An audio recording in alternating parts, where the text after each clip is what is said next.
अस्सलामुअलैकुम, सुबह बखैर। आप देख रहे हैं सुबह 9 और मैं हूं माविश सैयद। आज वेंसडे का जो दिन है, एक बड़ी ख़ास इसकी अहमियत है। ख़ास अहमियत क्यों है आज? 20 वेंसडे की नहीं, वेंसडे की तो चले हर हफ्ते के हर दिन की बहुत अहमियत होती है।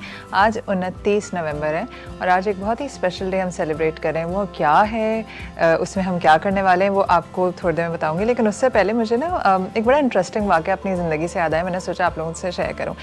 While I was growing up हम हमेशा सुनते थे जी हर एक की रिस्पेक्ट करनी चाहिए और इंसान को हमेशा बहुत अच्छा इंसान होना चाहिए। और एक चीज़ हमें बचपन से पता थी कि जिसके दिल में ना छोटा सा भी राई के दाने के बराबर भी तकब्बुर होगा, हुरूर होगा, जन्नत में नहीं जाएगा। अच्छा, हम पूरी ज़िंदगी ना वो सारे काम कर रहे हैं जिसमें जन्नत में चले रहे हैं और शायद उसमें जन्नत में जाने के चक्कर में बहुत सारी गड़बड़ें भी कर रहे हैं, लेकिन हमें लग रहा है कि हम ही जन्नत में जाने वाले हैं। तो जनाब, आई हैड ऑलवेज नोन कि अगर आपके अंदर इतना सा भी तकब्बुर है तो आप जन्नत में नहीं जाएंगे। अच्छा, मुझे लगता था तकब्बुर होता है कि आप दूसरे को नीचा दिखा रहे हैं, आपको बहुत बदतमीजी करें, मैं तो बड़ी अच्छी इंसान हूँ, मैंने तो जन्नत में 100% जाना है। अच्छा, इसको खुशफहमी के सहारे कई साल गुजर गए। एक दफ़ा मैंने हज़रत अली का कॉल पढ़ा कहीं पर और वहाँ उसमें लिखा हुआ था कि अगर आप ये जानना चाहते हैं कि आपके दिल में तकब्बुर है या नहीं है तो आप अपने मर्तबे में कम शख्स को सलाम में पहल करें। मैंने सोचा इसमें कौन सी बड़ी बात है, मैं तो बहुत ही अच्छी इंसान हूँ, मैं किसी को भी सलाम कर सकती हूँ। तो उस दिन मैंने सोचा कि आज जब मेरी जो घर में हाउस हेल्प हैं, हमारे उस ज़माने में एक अम्मा हुआ करती थी, काम करती थी सफाई का, वो जैसी आएंगी ना तो मैं उनको सलाम में पहल करूँगी। मुझे लगा कि what's the big deal in it. खैर जनाब, घंटी बजी, मैं दरवाजे की तरफ गई और पूरी प्रिपेयर्ड, मैंने कहा मैंने सलाम में पहल करनी है। और मैंने दरवाज़ा खोला और आप यकीन करें, इट वॉज सो डिफ़िकल्ट। जब मैंने उन्हें सलाम किया तो मुझे उस वक्त एहसास आया, और जब मैंने बड़ी ज़ोर से उन्हें सलाम किया वो डर गई, उनको लगा बाजी गुस्से में। उन्होंने कहा कि बाजी मैं आपको सलाम करने ही वाली थी। And that was the time I realised कि हम बातें करते हैं मगर हमें लगता है कि हमसे मर्तबे में छोटे लोग या हमसे उम्र में छोटे लोग हमें सलाम में पहल करें। और आपको पता है, ये जो सलाम में पहल दूसरे करें मुझे, it is also a form of तकब्बुर, क्योंकि हमें लगता है हम एंटाइटल्ड हैं, हम डिज़र्व करते हैं कि तमाम लोग जो है मेरी रिस्पेक्ट करें। और छोटी छोटी चीज़ों से आपको अपना एहसास होता है कि मैं एग्जैक्टली खड़ा कहाँ हूँ। खैर, उस दिन जब मुझे एहसास हुआ कि ये जो सलाम है ये मेरे लिए कितना भारी है, तो उसके बाद आई स्टार्टेड प्रैक्टिसिंग।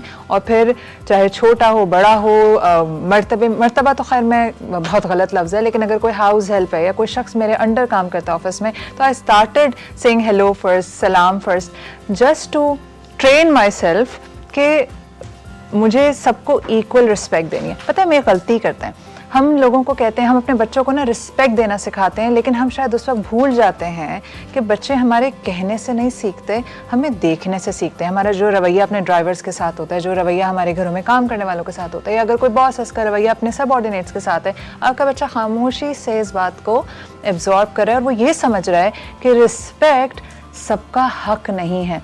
तो आप आज से कोशिश कीजिएगा, ये वाला एक्सरसाइज जो मैंने की, हो सकता है आप वाकई एक बहुत अच्छे इंसान हो और हर शख्स को सलाम करने पहल करते हो, लेकिन अगर आप जब दरवाज़ा खोलें और आपका कोई हाउस हेल्प घर में आए, या आप देखें कि सड़क पर झाड़ू लगा रहा है वो लड़का, या कोई बच्चा कचरा लेने आया है, तो आप देखिएगा, आप उसको सलाम में पहल करने की कोशिश कीजिएगा। अगर आप करते हैं बहुत अच्छी बात है, नहीं करते हैं तो आज आप लर्न करेंगे कि ये ऐसा छोटा सा काम या छोटा सा लफ्ज़ हमारी ज़बान पे कितना भारी है, जस्ट बिकॉज हमें ऐसा लगता है कि वी आर डिज़र्व्ड कि लोग हमें सलाम में पहल करें। इसी थॉट पे मैं एक छोटा सा ब्रेक ले रही हूँ। ब्रेक के बाद आप जानेंगे कि 29 नवंबर इतना ज़रूरी दिन क्यों है और आज हम इसे कैसे सेलिब्रेट कर रहे हैं। मेरे साथ एक बहुत ख़ास मेहमान मौजूद हैं, मैं उनको आपसे मिलवाऊंगी इस छोटे से ब्रेक के बाद।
हक, उनकी सॉवरेंटी उनको दी जाए। इसी टॉपिक पे बात करने के लिए मैंने मधु किया है। एक तज्ज़ियाकार हैं और बहुत नॉलेज रखते हैं इंटरनेशनल पॉलिटिक्स पे भी और लोकल सिचुएशन पे भी। तो लेट्स वेलकम आमिर एहसन खान। अस्सलाम वालेकुम। वालेकुम सलाम। आई एम गुड अल्हम्दुलिल्लाह, आप बताइए। अल्लाह ताला का शुक्र है। आपको ऐसा नहीं लगता कि फ़लस्तीन के बारे में हम शुरू से ही सुन रहे हैं, बात हो रही थी, लेकिन ये जो अभी करंट सिचुएशन है इसमें सबसे ज़्यादा लोग मतलब इस वक्त हर कोई आवाज़ उठा रहा है, तो इट्स अ गुड चेंज, नहीं? जी, थोड़ा सा मैं बैकग्राउंड के ऊपर आऊँगा। फ़लस्तीन और इनका जो कॉन्फ्लिक्ट है यहूदियों का, वो कब से स्टार्ट हुआ और उसका क्या रीज़न था। और ये भी बताइएगा कि फिर 29 नवंबर को हम क्यों सेलिब्रेट करते हैं। जी, 29 सितंबर जो है बैकग्राउंड का, आप हाँ 29 नवंबर। अगर बैकग्राउंड की हम बात करें तो ये क़िबला अव्वल जो था, ये सदियों से मुसलमानों और क्या कहते हैं यहूद ईसाई, इनके दरमियान एक कॉन्फ्लिक्ट का मौजू भी रहा है और इसको इन्होंने हर तरह से कोशिश की है कि इसको किसी तरह अपने तक रखा जाए। और इस छोटे से खत्ते को जो इसकी एक अहमियत है वो मुसलमानों के लिए भी है, उसके बाद यहूदियों के लिए भी है और ईसाइयों के लिए भी है। सबसे पहले मैं मुसलमानों के का बताता हूँ कि क़िबला अव्वल जो था हमारे लिए बहुत अहमियत रखता था। और रसूलुल्लाह सल्लल्लाहु अलैहि वसल्लम के ज़माने जब वो मेराज पे जा रहे थे तो उन्होंने यहाँ पे इमामत की थी तमाम पैगंबरों और नबियों की जाने से पहले। तो वो भी रीज़न है। और हम जब नेचुरली हम जैसे काबा था, इसी तरह हम इसको पहले ही हमारे लिए ये था, काबा की हैसियत रखता था। इसी तरह अगर आप आएँ ईसाई, उनका कॉन्सेप्ट ये है कि हज़रत ईसा अलैहिस्सलाम को यहाँ क्रूसिफाई किया गया था, तो उनके लिए ये अहमियत का है। उसके अलावा यहूदी आते हैं तो उनका हज़रत सलमान अलैहिस्सलाम के वो पैरोकार हैं, उन्हीं को वो करते हैं। तो उन्होंने भी यहाँ पे इसी वजह से वो यहाँ एक उनका बहुत बड़ा प्लान था कि यहाँ पे एक देवहैकल जो है सलमान वो बनाएंगे और उसके लिए वो ये चाहते हैं क़िबला अव्वल को सफ़ाए हस्ती से मिटा दें। तो इन सब चीज़ों को देखते हुए अब आगे ये है कि हम किसी तरह भी मुसलमान एक यकजहती के साथ आज का दिन है उसको प्रूफ करें। मुझे बड़ा अफसोस हो रहा है कि कोई ये पाकिस्तान या कोई इसको सारे इस तरह से सेलिब्रेट नहीं कर रहे। ये दिन अगर हम इसको बहुत इन डीप जाके और इन डेप्थ देखा जाए तो इस वक्त ये फ़लस्तीन हमसे ये पुकार रहा है और हमसे ये कह रहा है कि हम उनकी तरफदारी जिस तरह भी मीडिया से प्रोसेशन है, आप जिस तरह से भी करना चाहें वो उसको करें, उनको सपोर्ट करें, आवाज़ ज़रूर उठाएं, आवाज़ उठाएं। आप यूथ को बताएं व्हाट इज। हम लोग जब अपने स्कूल लाइफ, कॉलेज लाइफ या यूनिवर्सिटी में थे तो हमें याद है वो स्कार्फ पहन के और बाकायदा हमारी तकरीरी मुकाबले होते थे। There are lot of things जो होता था। लेकिन मैं अब ये देख रहा हूँ कि हम डेड कौम हो गए। इस वक्त हुकूमत पाकिस्तान और जितने मुसलमान हैं उनको परचम सरनगू रखना चाहिए था एटलीस्ट आज के दिन। लेकिन हम लोग अपनी राह से जिस तरह से हट गए हैं और जिस तरह से हम एक पर्टिकुलर उसके ऊपर थॉट्स के ऊपर इस चीज़ को नहीं ले रहे हैं, तो इन द एंड ये तमाम मुस्लिम ममालिक का यही हशर करेंगे। Because this is the part of the greater plan ना। बिल्कुल। अच्छा, थोड़ा 29 नवंबर के बताइए कि ये अगर उनका कोई इंटरेस्ट नहीं था, अब मैं उस हवाले से बात कर रही हूँ कि अगर आपको लगता है आलमी ताकतों का इंटरेस्ट है ही नहीं फ़लस्तीन की बका में, तो ये सॉलिडारिटी का दिन किस हैसियत से मनाया जाता है? देखिए, ये दिन जो मनाया जा रहा है 1947 में यूनाइटेड नेशन ने एक चार्टर अप्रूव की थी और वो भी मुसलमानों के साथ धोखा किया था, जिसमें उन्होंने ये कहा था कि फ़लस्तीन को खुद मुख्तारी दी जाए, इसको सॉवरेन स्टेट हो। बिल्कुल। और इसमें फ़लस्तीनियों को भी और इसराइलियों को भी, यहूदियों को भी अपने तौर पे इस स्टेट को इस्टेब्लिश करने का हाफ करके दोनों को मौका दिया। सही। लेकिन उसके बाद कॉलोनियन जो आपको पता है, जो मुसलमानों के साथ शुरू से उनका एक कॉन्फ्लिक्ट रहा है और उन्होंने पाकिस्तान से लेके और इराक़ से लेके, ईरान से लेके, उन्होंने हर तरह से ये कोशिश की है कि इस किसी तरह भी उनका एक्सेस यहाँ रहे। मुसलमान स्टेट्स में वो कंट्रोल करते रहे। इजिप्ट का कंट्रोल शुरू से कॉलोनियल ये चाहते थे कि वहाँ पे जो सुइस कैनाल है उसका कंट्रोल उनके पास रहे। तो दीज आर द थिंग। अब इस जो हम ये जो मना रहे हैं 29, वही दिन है जिसको हर साल हम 29 नवंबर को हम सेलिब्रेट करते हैं। इसमें हमारी सेलिब्रेशन, ये यूनाइटेड नेशन भी इसको सपोर्ट करती है इस चार्टर को, लेकिन यूनाइटेड नेशन जब आपकी बेबस है इनके सामने, वो इसको इम्प्लीमेंट नहीं कराना चाह रही है, तो इस तरह से हम मुसलमान ममालिक यकजा होके एक कॉन्स्टिट्यूशन बनाएं इसके लिए और उस पर हम अमल करें। बिल्कुल। तो दिस इज़ द थिंग, इस तरह से हम इसको कर सकते हैं। बिल्कुल, आपने ये बात सही कही कि बहुत सारी चीज़ें सिर्फ ऑब्ज़र्व करने के डेज हैं जिनमें कोई आगे काम होता नहीं है। अच्छा, मुझे बताएं कि अभी जो करंट सिचुएशन है, आपको ऐसा लगता है कि इसने जो नैरेटिव बिल्ड किया है पिछले कई 70 सालों में वो बिल्ड ना हो सका था? बिल्कुल। फॉर लास्ट 70 ईयर्स तो पाकिस्तान को कह लीजिए, ये भी ऑलमोस्ट 1947 और 48 का ही ज़माना था, लेकिन इस दफ़ा क्योंकि ये मीडिया का दौर है, इस वक्त सोशल मीडिया पे है, अवेयरनेस बहुत है, बहुत ज़्यादा इन चीज़ों को जो है वो हाईलाइट हुई हैं, और वो हाईलाइट होके इसराइल का जो गंदा चेहरा था वो बेनकाब हुआ है। कि उसके अलावा सबसे बड़ी बात है मुसलमान ममालिक जो बिल्कुल इनके, I don't want to mention the name, इनके आस पास मौजूद हैं, इंक्लूडिंग अस, हमारे सबके बेनकाब हो गए। और उसके बाद ये है कि इंटरनेशनल मीडिया जो कभी भी फ़लस्तीन के लिए नहीं कहता था, वो अब बहुत ही, जिसे कहना चाहिए, फ़लस्तीन को वो कर रहा है, सपोर्ट कर रहा है। और इतनी शहादतों के बाद और उसके बाद ये एक बहुत बड़ा अचीवमेंट है। अब ये अचीवमेंट रुकेगी नहीं।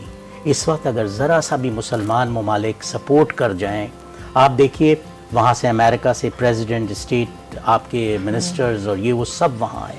हमारे एक मिनिस्टर ने नहीं कहा, हमारा कोई एक आदमी ने सिवाय ज़बानी बयानात देने के प्रैक्टिकली उन्होंने कुछ नहीं किया। इजिप्ट इतने करीब है। ये सारी चीज़ें जो हैं हमें मुसलमानों को सवालिया निशान है, अपने। और देखें, वही बात है कि अगर कहीं आग लगी हुई है और आप नहीं बुझाएंगे जाके, तो फिर वो आपके घर तक तो पहुंचेगी, और वो किसी न किसी फॉर्म एंड शेप में पहुंच रही है। मुझे बताइए कि इस वक्त जो ह्यूमैनिटेरियन क्राइसिस है, ये बहुत बड़ा है और हम सबके सामने, और तकलीफ़देह बात यह है कि हम सुबह शाम वीडियोस भी देख रहे हैं। तो सो कॉल्ड ह्यूमैनिटेरियन क्राइसिस को जो कर्ब करने वाले लोग हैं, वो बेबस हैं। तो आपको क्या लगता है कि इस वक्त इमरजेंसी बुनियादों पे क्या होना चाहिए?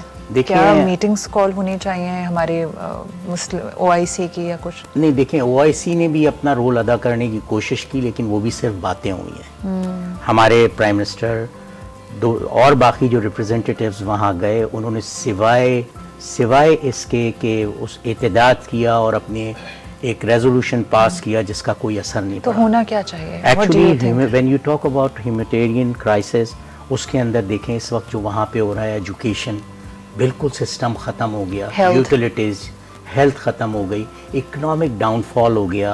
इसका क्या कहते हैं, हमारे गज़ा के अंदर जो कुछ हो रहा है, हॉस्पिटल, मेडिकल फैसिलिटीज, फूड नहीं है, बिल्कुल कुछ नहीं है, गर्म कपड़े, अब तो सर्दी आ गई, सर्दी आ रही है। तो these are the reason we should address as a Muslim. हमको इसको एड्रेस करना चाहिए।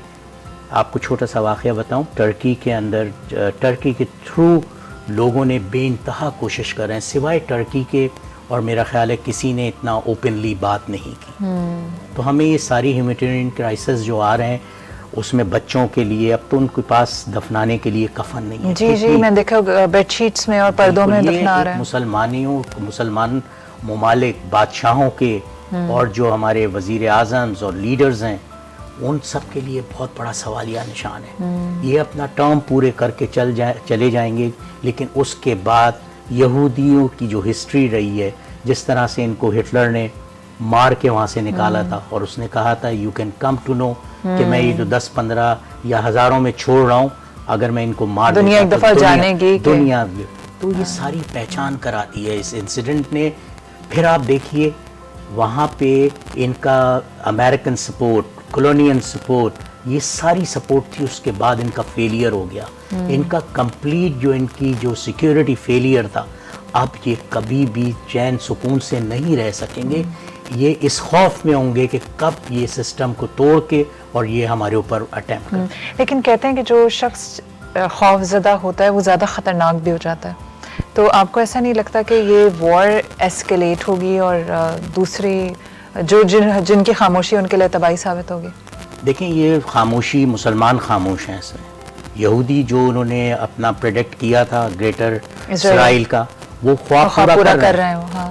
ये गजा को भी अब ये बिल्कुल वो कर देंगे, ख़त्म कर देंगे, और ये इजिप्ट की तरफ धकेल रहे हैं ना, इजिप्ट की तरफ धकेलेंगे। दूसरा, हमारे मुसलमानों में और इसराइलों में ये फ़र्क है, हम इस चीज़ को फ़ख्र समझते हैं कि अगर हम शहीद हो जाएं।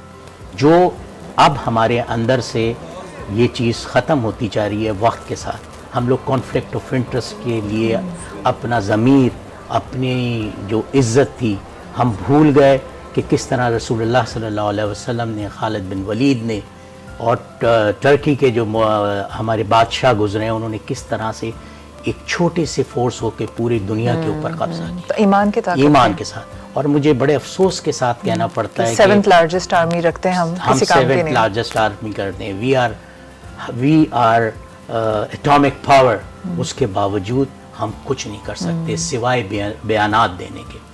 और ये जहाद का जज्बा है, अल्लाह से हमें उम्मीद है। वैसे कहते हैं कि जब इंसान खुद कोई बात नहीं कर पाता तो वो अल्लाह ताला की मदद के लिए दुआ का टूल इज ऑलवेज ओपन, वो करता है। तो हम नॉर्मली इस वक्त वो कर रहे हैं। काश हमारे अंदर में से कोई लीडर एक ऐसा उठ के खड़ा हो जाए जो इस्लामिक कंप्लीट, जैसे यूनाइटेड नेशन है उसी तरह का एक इदारा बनाए। We just need somebody powerful, क्योंकि देखिए लोग चार्ज्ड हैं, पूरी दुनिया में एक ही बात की जा रही है, all they need is one person जिसको फॉलो कर सकें।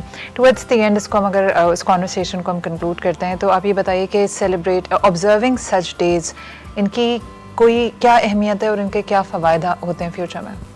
देखिए, अहमियत कोई भी आप डे सेलिब्रेट कर रहे हैं, जब तक उसके अंदर एक मुस्तकिल माइंडेड जिसे कहना चाहिए, या एक सोच हमारे अंदर डेवलप ना हो, ये सारे महज दिखावा है।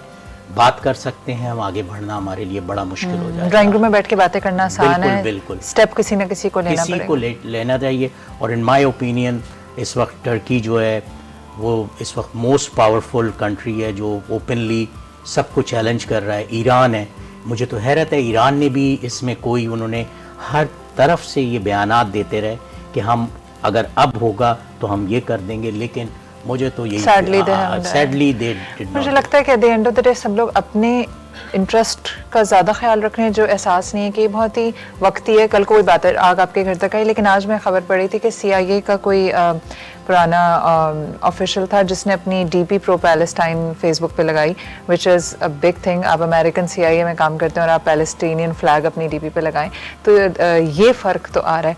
थैंक यू सो मच आपके वक्त का और इस कॉन्वर्सेशन का, और हम उम्मीद करते हैं और दुआ ही कर सकते हैं कि अल्लाह ताला उनके हालात पे रहम करे और हम सबके भी हालात पे रहम करे अल्लाह ताला, और हमें अपनी हिफ्ज़-ओ-अमान में रखे और अकल और हिदायत दे। हम एक छोटा सा ब्रेक ले रहे हैं इस दुआ के साथ कि अल्लाह ताला, जो भी मैंने कहा कि हमें अकल दे और इस बात का शऊर दे कि ये जो क्राइसिस है ये किसी भी वक्त आपके घर के दरवाजे पे भी दस्तक दे सकता है। तो इट्स बेटर कि हम आज से सोचें कि क्या ऐसे मेजर्स लिए जाएं जो पैलेस्टीनियन लोगों को तो हेल्प करें, आपको भी बचाएं। तो ले रहे हैं एक छोटा सा ब्रेक के बाद मैं आपसे मिलूंगी शेफ साइमा के किचन में और जानेंगे उनसे कि आज क्या पक रहा है। मिलते हैं इस ब्रेक के बाद।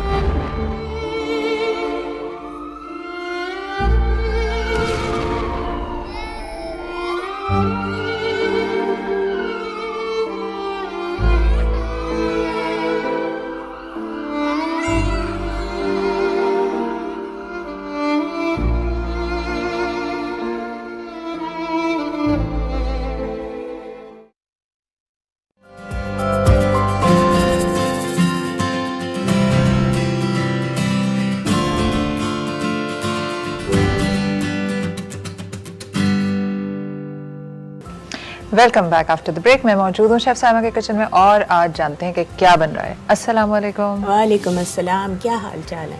बिल्कुल खैरियत, आप बताइए। मैं भी बिल्कुल ठीक ठाक। गला ठीक है? हाँ, गला भी ठीक है अल्हम्दुलिल्लाह। चलो, बस लग रहा है नींद नहीं पूरी हुई भी, ऐसा लग रहा है। हालांकि सोई अच्छा जल्दी थी सो गई मैं, थी? जल्दी भी सो गई थी और 8 आवर्स की मेरी नींद पूरी भी हो गई थी।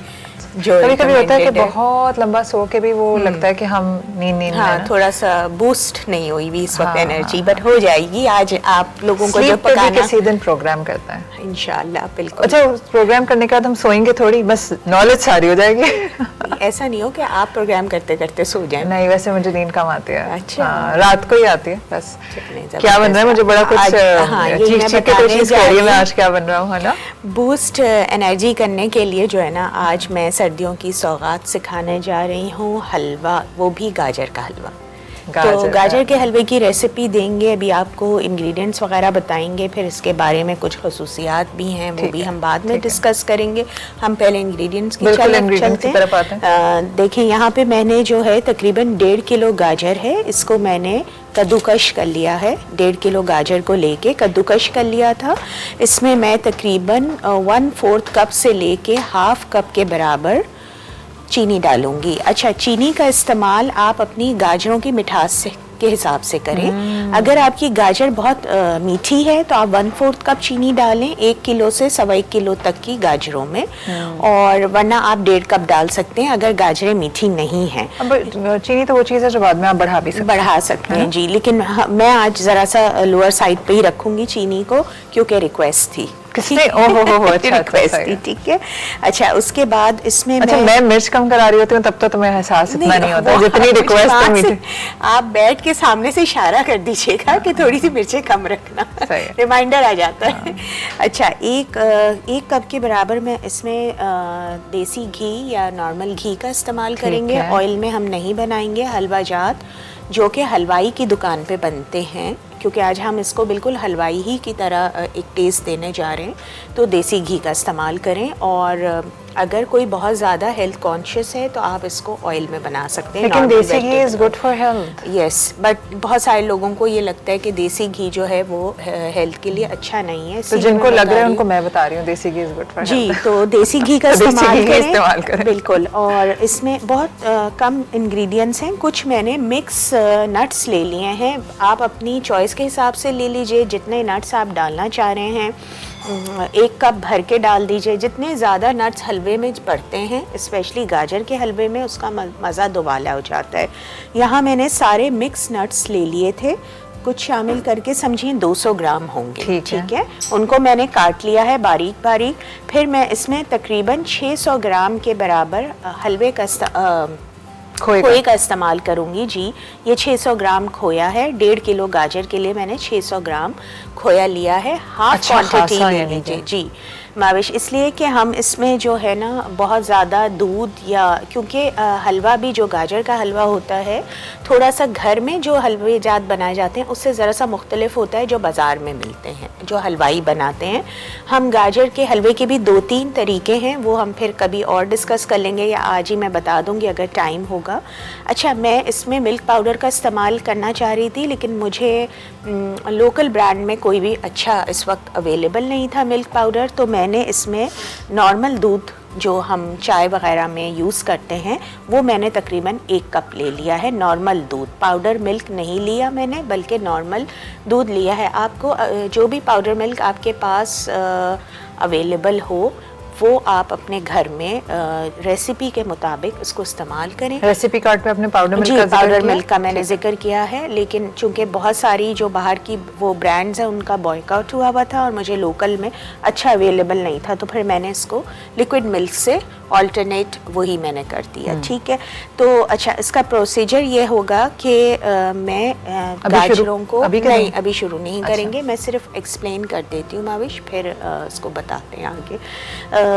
गाजरों को हम इसमें अपने पॉट में डाल के थोड़ी देर ढक के 15 मिनट 10 से 15 मिनट पकाएंगे। सादा, क्योंकि गाजरों में बहुत ज़्यादा वाटर कंटेंट होता है। गाजरें अपना पानी रिलीज़ करेंगी, उस पानी में ही वो गल भी जाएंगी, ठीक है। मीडियम आंच पे आपने उसको कुक करना है। ध्यान रखना है कि नीचे ना लगे, क्योंकि हमने कोई चीज़ भी इसमें शामिल नहीं की भी इस वक्त। फिर हम ढक्कन हटाएंगे और पानी को थोड़ा तेज़ आंच पे ड्राई करेंगे। जैसे ही पानी ड्राई होने की तरफ आएगा तो अब हम अपना इसमें जो लिक्विड मिल्क है वो शामिल कर देंगे। 1 कप के बराबर मैंने लिया है। अदरवाइज अगर पाउडर मिल्क हो तो जैसे ही जो है वो जी, तब आपने पानी फिर पूरा ड्राई करना है। उसके बाद आपने चीनी ऐड करनी है उसके बाद, ठीक है। जब आप पाउडर मिल्क यूज़ कर रहे हैं तो पहले आपने गाजरों को वो करके स्टीम करके पानी ड्राई करके चीनी डालनी है। चीनी भी तेज़ आंच पे अपना पानी छोड़ेगी, उसको आपने ड्राई करना है थोड़ा सा भूनने वाले स्टाइल में। उसके बाद आपने वहाँ पाउडर मिल्क फिर शामिल करना है उधर।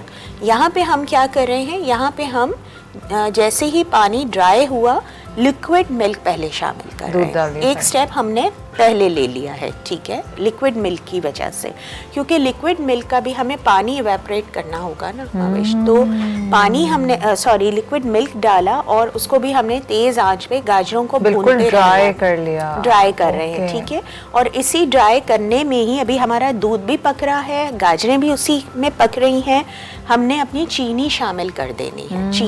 चीनी भी अपना पानी साथ साथ रिलीज करेगी। बस अब आपने सब चीज़ों को पकाना है, पकाते रहना है मीडियम आंच पे और मुस्तकिल चम्मच चलाते रहना है। थोड़ी देर में आपको वो लगेगा कि पानी भी ड्राई हो रहा है, चीनी भी अच्छे से घुल गई है, अच्छे से घुल गई है, उसका पानी भी ड्राई हो रहा है। तो अब हम अपना 1 कप घी ऊपर से शामिल करेंगे। अच्छा, ठीक है, ठीक है। अब 4th नंबर पे हमारा 4th स्टेप पे घी आएगा। घी शामिल करके भूनना है ताकि गाजरों का कलर अब इस स्टेज पे चेंज होना शुरू हो जाएगा, ठीक है। कच्चेपन से वो जरा सा पकी सी आपको नजर ही आना लगेगा। हम सारा प्रोसेस दिखाएंगे अपने नाज़रीन को भी थोड़ी थोड़ी देर में। तो वो पक रहा होगा अच्छे से, चीनी चली गई, दूध चला गया। अब घी जब हमने डाला तो घी की भी अब आपको एक खुशबू आने लगेगी और घी अपना वो छोड़ने लग जाएगा, छोटे नजर आने लग जाएगा, तरी आएगी और अब आप भून रहे हैं जी। अब इस स्टेज पे आपने अपने नट्स को फ्राई करके अलग से फ्राइंग पैन में 2 चमचे घी डालें, उसको गरम करें, नट्स को फ्राई करें और जब घी आपको नज़र आने लगे अपने इस पैन में, देगची में, तो उन फ्राई नट्स को आपने भगार की तरह आप समझ लें वो लगाना है, ऊपर से डालना है। नट्स को फ्राई का तड़का लगा दें, नट्स का तड़का लगाएं। और वो इसलिए मैं कर रही हूँ क्योंकि अगर हम आप लोग डायरेक्ट भी शामिल कर सकते हैं, डायरेक्ट नट्स डालने से वो सौगी हो जाती है जी, बिल्कुल, ये क्रंची रहेंगे, ठीक है। और ये ज़्यादा आप कुक नहीं होंगे क्योंकि हम पूरा कुकिंग का प्रोसेस से गुजर चुके हैं इस टाइम तक, ठीक है। नट्स हमने शामिल किए। अब फिर इसमें मैं अपना आधा खोया शामिल कर दूंगी नट्स के साथ ही, और खोए को अच्छे से हम मिक्स करेंगे, तोड़ के मिक्स करेंगे ताकि वो ज़रा बेहतरीन सा इसमें इनकॉर्पोरेट हो जाए, रच बस जाए, बिल्कुल। और बस आपको एक अच्छी सी शक्ल नज़र आना शुरू होगी। 5 मिनट आपने और कुक करना है उसके साथ, एंड देन आपने जो है अपना फ्लेम बंद करना है और फिर बाकी का जो प्रोसेस है हम बाकी खोया आपने डेकोरेशन में यूज़ करना है। डेकोरेशन में कुछ खोया रख लें, कुछ साथ में नट्स भी आप छोड़ दें वो ऊपर से डालने के लिए, रोस्टेड नट्स कर लें, बिल्कुल साबुत नट्स छोड़ दें आप, थोड़े से काटे नहीं। आपने किशमिश नहीं डाली? किशमिश भी मैं डालूंगी। वो किस स्टेज पे डालेंगी? किशमिश भी जी, जब मैं बंद कर रही हूँगी ना, क्योंकि किशमिश को कुक करना नहीं है, जरूरत नहीं पड़ेगी। मैं वैसे कोशिश करूंगी माविश किशमिश को भी थोड़ा रोस्ट कर लूँ उसके साथ, तो बहुत अच्छा कलर आ जाएगा, गोल्डन की तरफ चली जाएगी, थोड़ी फूल जाएगी। तो बस ये प्रोसेस है, बहुत आसान प्रोसेस मैं आप लोगों को बता रही हूँ। घंटों आपको खड़ा रहने की जरूरत नहीं है। कितनी देर में बन जाएगा? घंटे डेढ़ में बन जाएगा? बस ये अभी आपके ही सामने रेडी करेंगे। और हम आमतौर पे गाजर का हलवा कितनी देर में बनाते हैं? जी, इसलिए कि अगर बहुत सारे लोग, माविश में एक टेक्निक बता देती हूँ जो मैं भी घर में अक्सर यूज़ कर रही होती हूँ।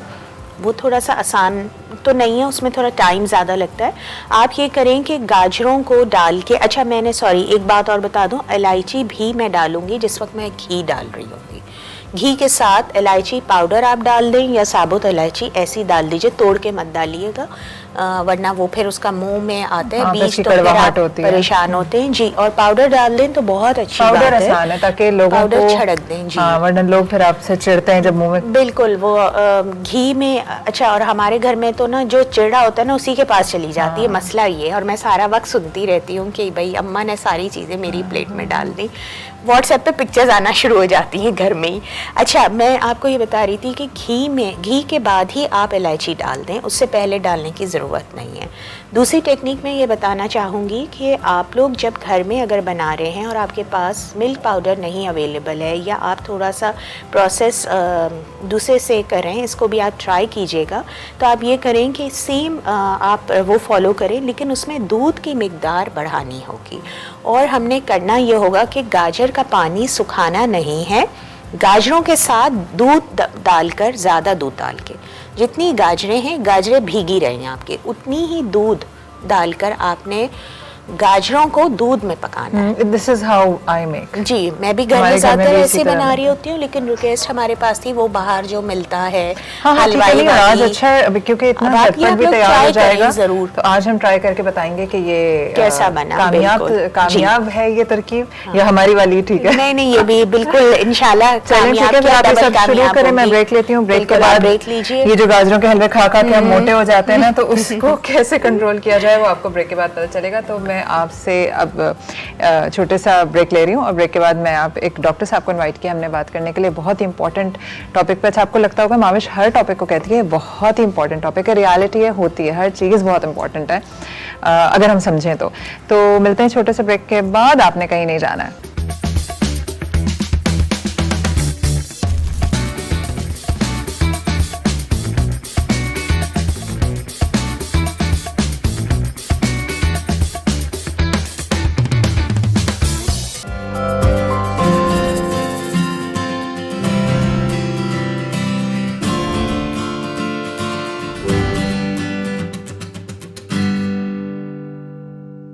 Welcome back after the break. मैंने आपसे एक बात कही थी कि हम बहुत ही इंपॉर्टेंट टॉपिक पे बात करने वाले हैं। अच्छा, कुछ टॉपिक्स ऐसे होते हैं जिनके बारे में हमने सिर्फ सुना ही सुना होता है, हमें कुछ पता नहीं होता है कि क्या है, और जिन चीज़ों के बारे में हम ज़्यादा कुछ जानते नहीं हैं उनसे या तो हम खामखा में ख़ाइफ़ होते हैं, या उसके बारे में मिसकंसेप्शंस होते हैं, या फिर हम उससे डरते हैं।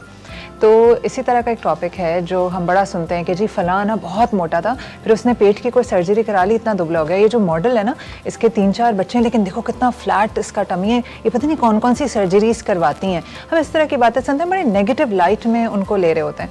बहुत सारी ऐसी सर्जरीज होती हैं, बहुत सारे ऐसे मेडिकल प्रोसीजर्स होते हैं जो लाइफ सेविंग भी होते हैं, आपकी ज़िंदगी को सही ढंग से गुजारने के लिए बहुत अहमियत के हामिल होते हैं। और इसी तरह की एक सर्जरी होती है, वही जो कहते हैं ना, टमी टक करवा लिया, लाइपोसक्शन करवा ली, इसने वज़न कैसे कम किया। इसी पूरे टॉपिक पर बात करने के लिए मैंने मदऊ किया हुआ है एक ऐसे डॉक्टर साहब को जिनका काम यही है, लोगों के पेट जो है वो बड़े से वो छोटा करते हैं, मोटापे से उन्हें दुबला करते हैं, और हम उनसे जानते हैं वो करते क्या हैं और क्या ये सब वाकई इतना नेगेटिव है जितना हम उसे समझ रहे हैं, या वाकई किसी कोई काम की चीज़ है। तो जनाब आली, लेट्स वेलकम डॉक्टर तनवीर। अस्सलाम वालेकुम। वालेकुम सलाम। अच्छा डॉक्टर साहब, ये बड़ा नेगेटिव लाइट में लिया जाता है ना। अच्छा, पहले तो बताएं कि आप बेरियाट्रिक सर्जन हैं, ये क्या होता है?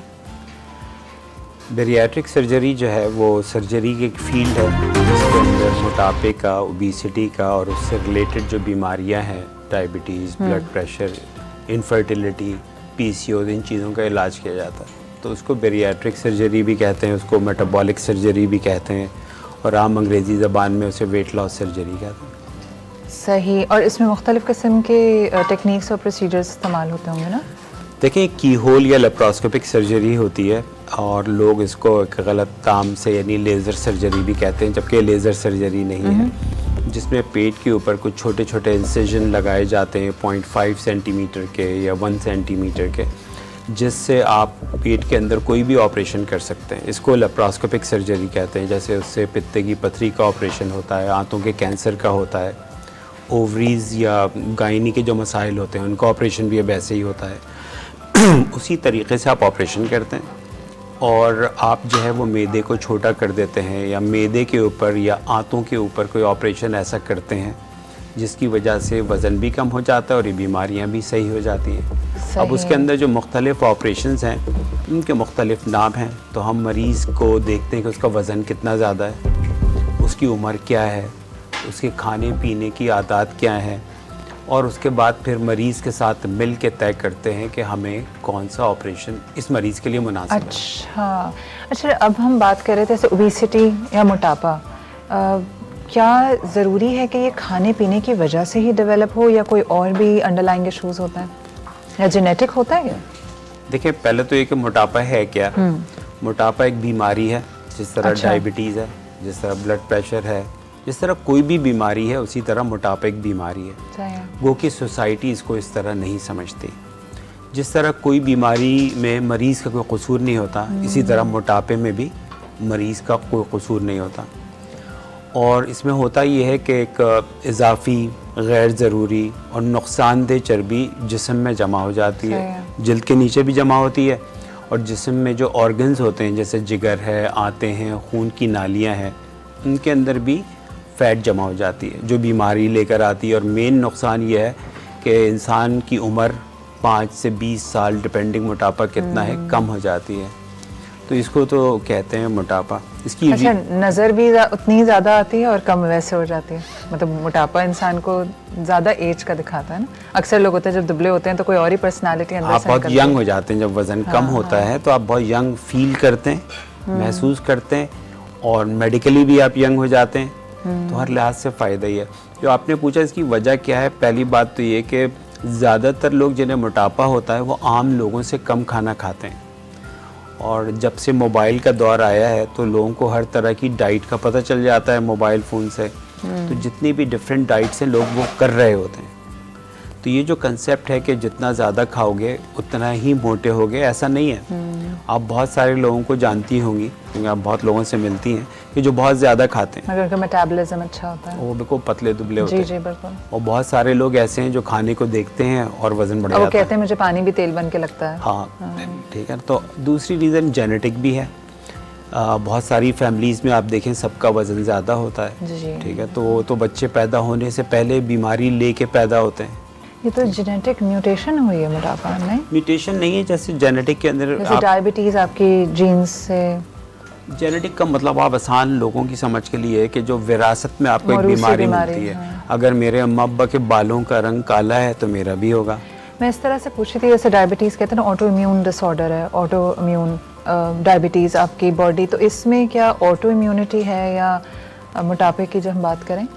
देखिए, ऑटो इम्यून डिसऑर्डर नहीं है। ऑटो इम्यून बस ये डिसऑर्डर का समझना चाह मतलब ये होता है कि आपकी जिस्म के जो सेल्स हैं जो आपके प्रोटेक्शन के लिए वो हैं, आपके against वो है। अपने अगेंस्ट काम करना जी। शुरू कर देते हैं। तो डायबिटीज़ और ओबेसिटी जो है ये ऑटो इम्यून डिसऑर्डर नहीं है। जैसे रोमेटाइड आर्थराइटिस होता जी। है, वो ऑटो इम्यून जी, डिसऑर्डर है। बिल्कुल। तो ये डिसऑर्डर जो है ना जेनेटिक, या आप उसको इतना ही रखें कि जैसे विरासत में मिलते हैं। अब बेतहाशा ख़ानदान ऐसे हैं जिनमें सब के सब डायबिटिक हैं, सब इंसुलिन लेते हैं। इसी तरह मोटापा भी है। बाज़ लोगों को आइसोलेटेड होता है, फैमिली में किसी का वज़न ज़्यादा नहीं, उनका एक ज़्यादा शख्स, है। हाँ बिल्कुल। लेकिन अमूमन जो है ना, अगर आप गौर करें तो स्पेशली ख़वातीन की बीमारी ज़्यादा ही है। और ख़वातीन में मोटा होने के 3 डिफरेंट स्टेजेस हैं, कॉमन मतलब है। एक तो ये कि जब प्यूबर्टी या बलूगत होती है तो उस वक्त एकदम हार्मोन सर्ज करते हैं, जिससे एक बच्चा लड़के या लड़की में तब्दील हो जाता होता है। उस वक्त मोटापा का पहला हमला होता है।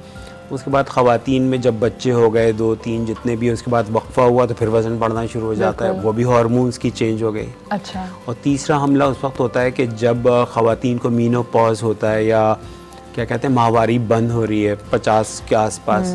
लेट 40s में फिर उस मोटापा वक्त तो चढ़ना आपकी आदतें भी सेट हैं, खाना पीना भी सेट है, पहनना ओढ़ना भी सेट है, उसके बावजूद मोटापा होता है। तो ये 3 ऐसे फेजेस होते हैं जिससे समझ में आता है कि इसकी एक वजह हार्मोनल भी है।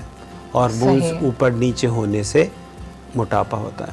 इसी तरह जैसे थायराइड हार्मोन जो थायराइड ग्लैंड से सिक्रीट होता है, अगर वो कम सिक्रीट हो, जैसे हाइपोथायरॉयडिज्म कहते हैं जिसके लिए लोग थायरॉक्सिन की गोलियां खाते हैं, उससे भी वज़न बढ़ता है। लेकिन जब आप गोलियां खा लें और आपका थायराइड हार्मोन का लेवल ब्लड टेस्ट में नॉर्मल रेंज में आ जाए तो फिर उसकी वजह से मोटापा नहीं होता।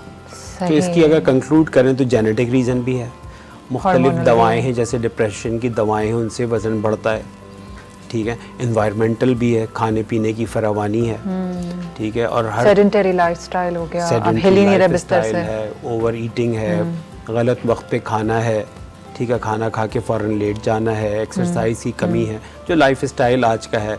घर पे आप मोबाइल पे कहें टेबल पे खाना आ जाएगा, तो ये तमाम रीजंस हैं मोटापे के। बच्चों में भी मोटापे के यही रीजंस हैं कि वो मौरूसी एक तो हो गया। एक तो मौरूसी हो गया, दूसरा ये कि बच्चों में मोटापा दुनिया में बहुत तेज़ी से फैल जी रहा है, बिल्कुल। ठीक है, और ज़रूरी नहीं है कि अगर एक बच्चा बहुत दुबला पतला है तो उसका बाद में वज़न कम नहीं होगा, बढ़ेगा नहीं, उसका वज़न बाद में भी बढ़ सकता है। वो क्योंकि आपने बताया ना प्यूबर्टी हिट करेगा तो मे बी वो भी एक रीज़न हो सकती है, एनवायरमेंटल भी हो सकती है। तो इस वक्त तो एक बहुत बड़ा चैलेंज उन लोगों के लिए जो आपकी तरह हैं, जिन्हें मोटापा नहीं है। अब वो क्या करें, अपना वज़न बढ़ने से कैसे रोकें, क्योंकि दुनिया की 1/3 आबादी का वज़न ज़्यादा है। अमेरिका की 80% आबादी का वज़न ज़्यादा है। पाकिस्तान डायबिटीज़ में दुनिया में 90 नंबर पर है, जी। ठीक है। तो मोटापा तो हर जगह फैल रहा है वबा की तरह। हर साल इसमें जितने लोग मरते हैं वो कोरोना से ज़्यादा होते हैं, कोरोना की जो डेथ रेट है।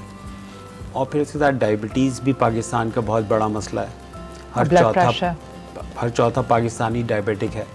हम दुनिया में डायबिटीज़ में 30 नंबर पर हैं। तो बेरियाट्रिक सर्जरी से डायबिटीज़ भी रेमिशन में चली जाती है। मतलब आप जिक्र करे थे और भी बहुत सारी बीमारियां इस सर्जरी से कौन कौन सी हैं जो कि सही हो जाती हैं? देखिए, नंबर 1 डायबिटीज़ है। 82% अच्छा। लोगों में डायबिटीज़ मतलब ऐसी हो जाती है कि ना उनको इंसुलिन की ज़रूरत है, ना दवा की ज़रूरत है, और उनका Really? शुगर नॉर्मल हो जाता है after the surgery. After this surgery. बहुत फ़ौरन जल्दी हो जाता है। जबरदस्त एक है। स्लीप अपनी बीमारी होती है जी, जिसमें आप जी। बहुत ज़ोर ज़ोर से खर्राटे लेते जी हैं, जी। और दिन में आपको झोंके आते हैं, पेशाब बार बार आता है, ठीक है। ये भी आपके दिल के ऊपर अफेक्ट करती है। ये भी मोटापे के ऑपरेशन से 90% लोगों में सही हो जाती है। अच्छा। फिर एक लड़कियों में बीमारी होती है हार्मोन्स की, जिसे PCOS कहते हैं, जी, इट्स वेरी जिसका कॉमन। मेडिकली दवाओं से कोई इलाज नहीं है। बिल्कुल मैनेजमेंट पे ही रहते हैं ये फिर। तकरीबन 100% लड़कियों में ये बीमारी ख़त्म हो जाती है। ये बीमारी वही होती है ना जिसके अंदर पीरियड से माहवारी रेगुलर हो जाती Irregular हो है, जाती थोड़े है, मोटापा मर्दाना चढ़ जाता है, मोटापा चढ़ जाता है, एक्नी या दाने हो फेशियल जाते हैं, हेयर। रंगत थोड़ी डार्क हो जी, जी, जाती है। बिल्कुल। तो ये सारी भी इंसुलिन रेजिस्टेंस की वजह से अरे होती है। इतनी कॉमन हो गई है because I get to meet a lot of people. तो हर मुझे लगता है चौथी खातून मुझे यही बताती हैं कि या तो उनकी बेटियों में या उनमें खुद में। तो इट्स वेरी फिर इसकी इसी से एक और बड़ा मसला निकलता है, वो है इनफर्टिलिटी या बांझपन। बिल्कुल ठीक है? बिल्कुल। तो बांझपन इस हार्मोनल इम्बैलेंस जिसे PCOS कहते हैं उसकी वजह से भी होता है। और अगर आपको PCOS नहीं है, सिर्फ मोटापा है, तो उसकी वजह से भी इनफर्टिलिटी हो जाती है, आप माँ बनने के काबिल नहीं रहते। सही है। और इसके इलाज के बाद जब वज़न कम होता है तो आपके सारे मसाइल ख़त्म हो जाते हैं, तो आप दोबारा माँ बन सकते हैं। तो आजकल जैसे आपने कहा, एक बहुत बड़ी रीज़न जिसकी वजह से मरीज़ मेरे पास आते हैं वो ये भी है कि PCOS है। और वो या मोटे चाहे ना हो, नहीं, देखिए, अगर मोटापा साथ में है। अगर इसका जो आप अगला सवाल भी आपका बनता है कि देखें, अगर किसी का वज़न बहुत ज़्यादा है, ठीक है, ये इसको हमारी ज़बान में BMI या बॉडी मास इंडेक्स कहते हैं, तो उसका तो ऑपरेशन के अलावा कोई हल नहीं है। ठीक है। क्यों कर रहे हैं ऑपरेशन? इसलिए कि कोई दवा नहीं है, और दूसरा उसकी जान को ख़तरा बहुत है, ठीक है, वो अपनी उम्र तक नहीं जी पाएगा। सही है। लेकिन अगर किसी मरीज़ का वज़न बहुत ज़्यादा नहीं है, थोड़ा ज़्यादा है, लेकिन साथ में कोई बीमारी है, जैसे शुगर, ब्लड प्रेशर, ये तमाम जो PCOS, तो आप उसका ऑपरेशन इसलिए करते हैं कि वज़न कम प्लस एक बीमारी, तो रिस्क वहीं पे पहुंच गया जहाँ पे बहुत ज़्यादा वज़न का था। तो जिनको कोई बीमारी हो, उनका वज़न थोड़ा कम भी हो, उस पर भी उनका ऑपरेशन करने का उनको बहुत फ़ायदा है। तो अगर आप आसान उसके अंदर इसको समझने की कोशिश करें, तो अगर एक ख़ातून है पाकिस्तानी जिसका एवरेज जो हाइट होती है, कद होता है, वो तकरीबन 5 फुट 1-2 इंच होता है, 3 इंच तक होता है, 5'2" तक तो एवरेज है। तो उनका वेट अगर 75 किलोग्राम है तो उनका ऑपरेशन होना चाहिए। ठीक है। अगर एक मर्द है, मर्दों का अमूमन पाकिस्तानी मर्दों का कद 5.5 के जी, आसपास होता है, तो अगर उनका वज़न 85 किलोग्राम है, ठीक है, 80 किलोग्राम है, तो उनका ऑपरेशन होना चाहिए। उसकी एक रीज़न ये भी है कि देखें, मोटापा एक ऐसी बीमारी नहीं है कि एक दफ़ा हो गई तो हो गई, ये वक्त के साथ बढ़ती रहती है, प्रोग्रेसिव बीमारी है। तो इसके साथ जो बीमारियां आती हैं वो भी वक्त के साथ आती हैं और बढ़ती रहती हैं। अब आप अगर सिर्फ डायबिटीज़ को ले लें तो डायबिटीज़ की कॉम्प्लिकेशंस की वजह से हमारे हेल्थ सिस्टम पे बहुत बर्डन है। डायलिसिस क्यों हो रहा है, जी, ठीक है, आँखों की बीमारियाँ क्यों हैं, ठीक है, इसी तरह डायबिटीज़ की बेतहाशा कॉम्प्लिकेशंस है, जिसकी वजह से अगर आप डायबिटीज़ का इलाज वक्त पे कर लें बेरियाट्रिक सर्जरी के ज़रिए तो आप इन चीज़ों से बच सकते हैं। ये तो एक वाकई मेरे लिए न्यूज़ है आज जो सारी आप बातें करें, क्योंकि मुझे अभी तक यही लगता था कि हम मोटापे से बचने के लिए सर्जरीज कराते हैं, लेकिन डायबिटीज़ और पीसीओएस तो हमने कभी सोचा ही नहीं है कि इनका 100% इलाज मुमकिन है। तो मुझे ये बताइए कि अब ये तो आपने खुद ही बता दिया कि आप लोग देखकर डिटर्मिन करते हैं कि वेदर इस इंसान को ज़रूरत भी है सर्जरी की या नहीं है। अच्छा, बेरियाट्रिक सर्जरी के अंदर मुख्तलिफ ये जो प्रोसीजर्स हैं सब इसका पार्ट होते हैं, जो लाइपोसक्शन आप बता रहे हैं या गैस्ट्रिक बाईपास है, ये सब इसका पार्ट है क्या?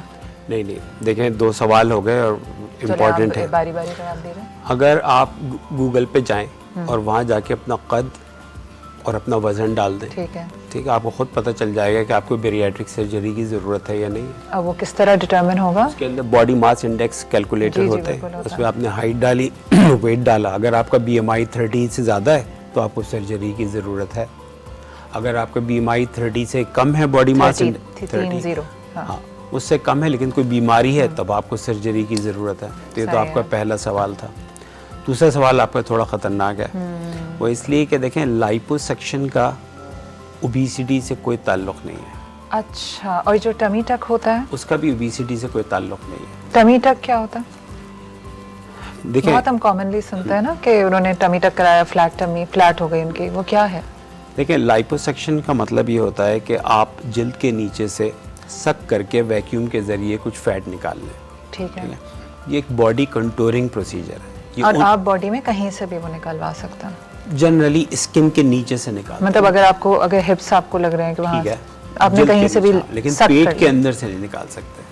अच्छा, क्योंकि ओबेसिटी जो आपको मार देती है, अपाहिज कर देती है, वो इसलिए भी करती है कि जो ऑर्गन्स के अंदर, पेट के अंदर जो आपके अज़ा हैं उनमें जो चर्बी है वही चर्बी तो बीमारी लेकर आती है। जो आप बात कर रही हैं वो बॉडी कंटूरिंग या बॉडी को शेप में लाने का ऑपरेशन है, तो अमूमन उन लोगों के लिए कॉस्मेटिक सर्जरी है।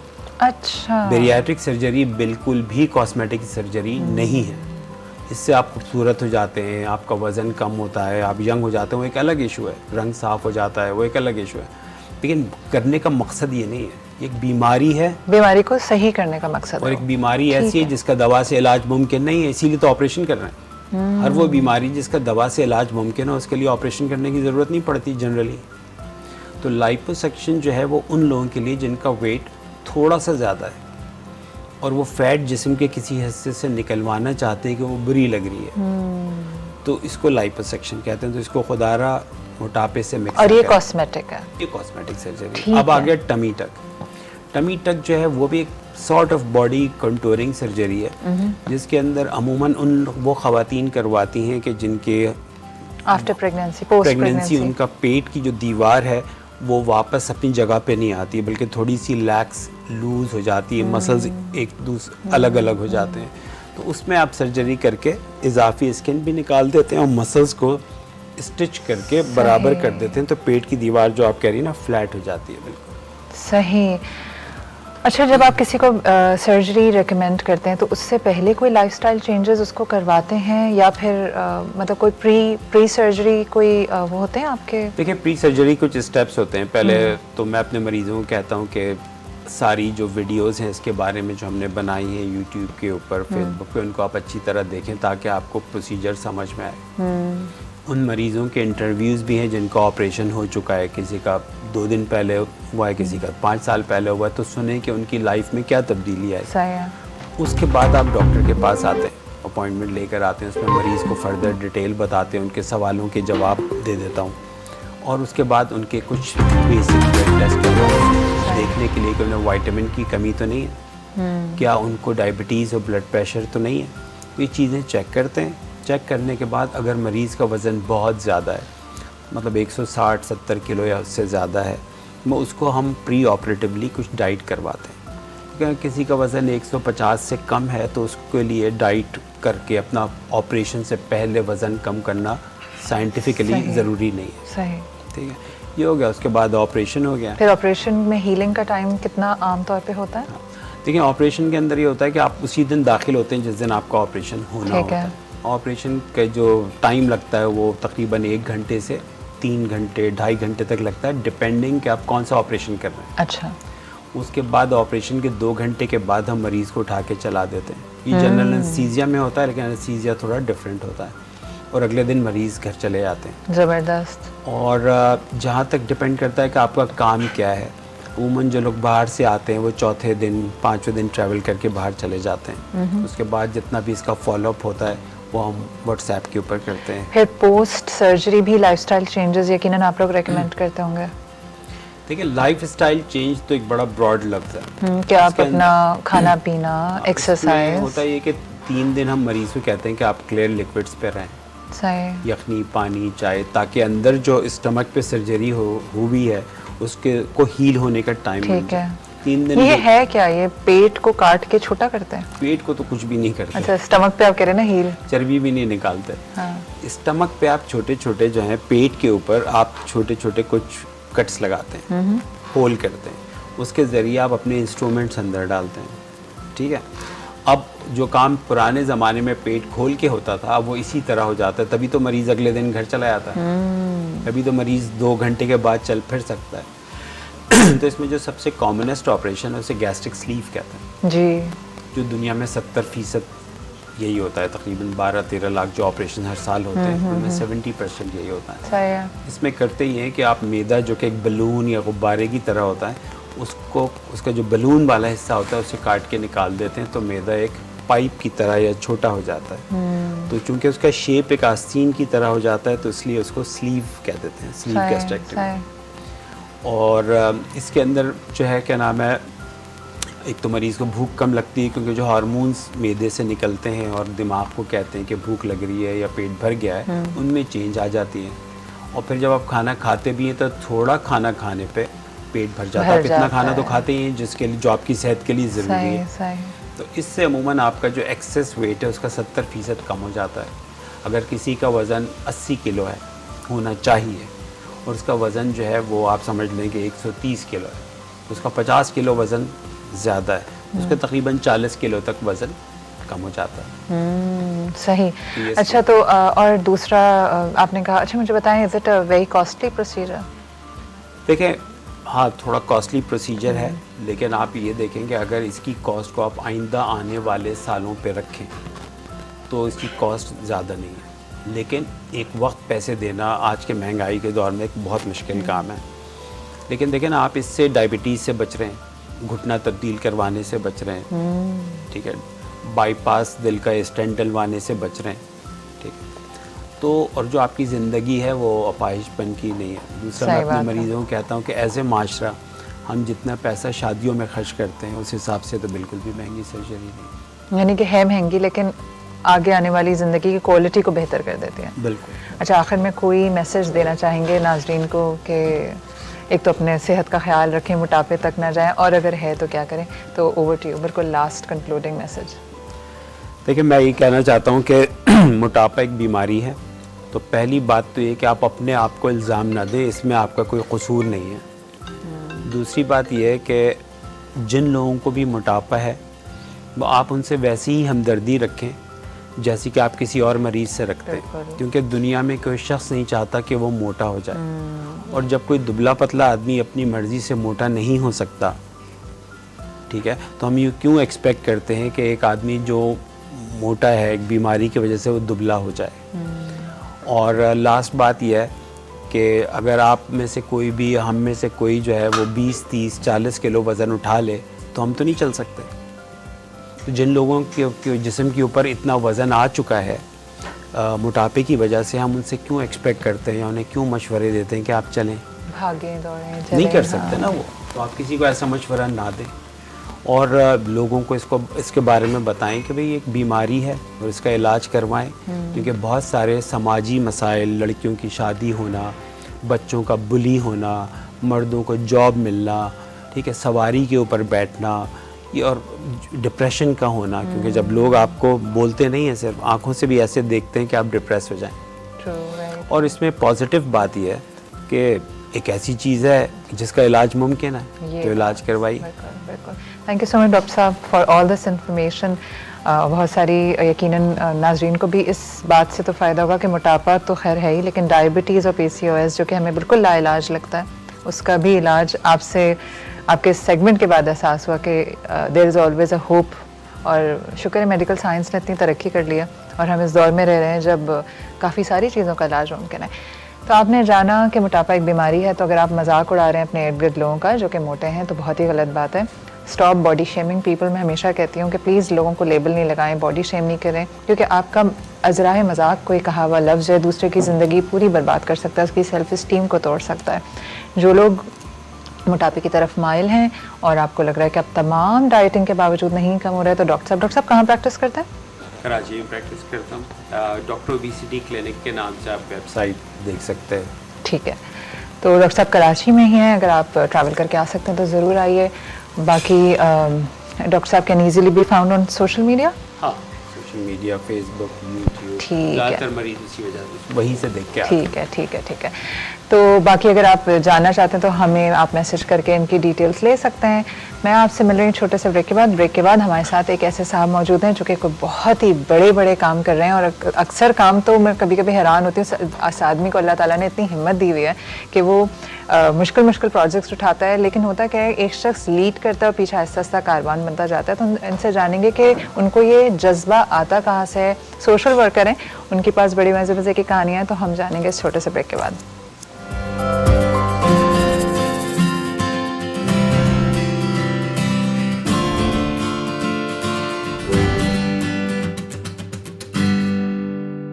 Welcome back. मैंने कहा था मेरे पास एक बड़ी इंटरेस्टिंग शख्सियत होगी। इससे पहले मैं एक छोटी सी बात करना चाहती हूँ।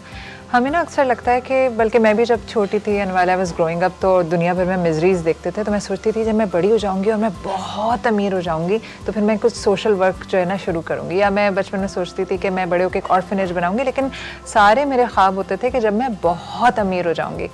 फिर बड़े होते होते अंदाज़ा हुआ कि ख्वाब वहीं का वहीं और अमीर भी नहीं हो रही। तो अगर कुछ करना है तो अपने वसाइल से को बरवकार ला के ही किया जाए। मेरी मुलाकात कुछ साल पहले एक ऐसे शख्स से हुई और किसी प्रोजेक्ट के हवाले से हुई, और मैंने जब उन्हें जाना तो मैंने देखा कि सोशल वर्क करने के लिए आपको बहुत अमीर होने की भी ज़रूरत नहीं होती, आपको बहुत ज़्यादा लोगों को जानने की भी ज़रूरत नहीं होती। सिर्फ आपको एक ख्वाब देखने की ज़रूरत होती है और अज़म की ज़रूरत होती है कि जो मैं सोच रहा हूँ मैं ज़रूर पूरा करूँगा। तो मैं इनको ऑब्ज़र्व कर रही हूँ पिछले 3-4 सालों से, मैं इनके प्रोजेक्ट्स देख रही हूँ। मुझे कभी कभी हैरानी होती है कि एक शख्स जो कि जॉब भी करता है, घर भी है, बच्चे भी हैं, उसके बावजूद किस तरह वो जाके लोगों की मदद कर रहा है, प्रोजेक्ट्स पे काम कर रहा है। तो आज मैंने उनको इसीलिए मदऊ किया है कि हम उनसे जानते हैं उनके प्रोजेक्ट्स के बारे में और ये कि कहाँ से लाते हैं इतनी एनर्जी। और पता हूँ एक और बात, हमारे इर्द गिर्द बहुत सारे ऐसे हमारे लोकल हीरोज़ मौजूद हैं जो अपनी अपनी सिचुएशंस में रहते हुए इतने कमाल काम कर रहे हैं जिनको हम ना जानते हैं, ना हम उन्हें अप्रिशिएट करते हैं, बल्कि हमें कभी पता चलता है तो हम सोचते हैं कि नहीं इनके पास बहुत बड़ा नेटवर्क होगा ना इसलिए कर पा रहे हैं, मैं जब बहुत अमीर होऊंगा तो करूँगा। तो लेट्स वेलकम मेहंदी सहवानी। अस्सलाम वालेकुम। वालेकुम अस्सलाम। कैसे हैं?